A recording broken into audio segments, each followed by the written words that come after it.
आए चलते हैं हम अपने नेक्स्ट न्यूमेरिकल 7.9 की तरफ। An object has weight 18 newton in air, its weight is found to be 11.4 newton when emerged in water, calculate its density, can you guess the material of the object. अच्छा, इसमें जो weight of the object air में है हमारे पास, उसको मैं W1 कह देता हूं, जो कि 18 न्यूटन है, और जो वेट हमारे वाटर के अंडर है वो है 11.4 न्यूटन।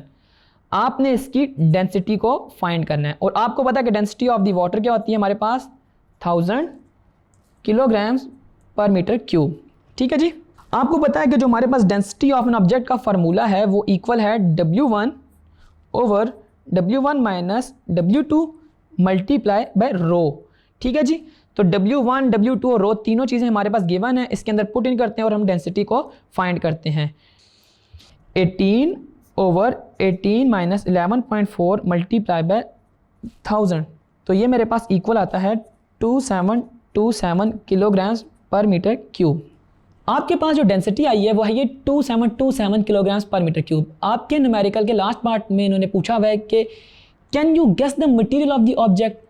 तो इसमें आपने यही बताना है कि आपके पेज नंबर 147 पे वैसे ना एक टेबल बना हुआ है जिसमें डिफरेंट ऑब्जेक्ट्स की डेंसिटीज लिखी हुई हैं। तो जो 2700 के करीब डेंसिटी है वो है एल्युमिनियम की, यानी कि ये जो ऑब्जेक्ट है ये एल्युमिनियम है। तो आपने एट द एंड बता देना है कि दिस ऑब्जेक्ट इज एल्युमिनियम।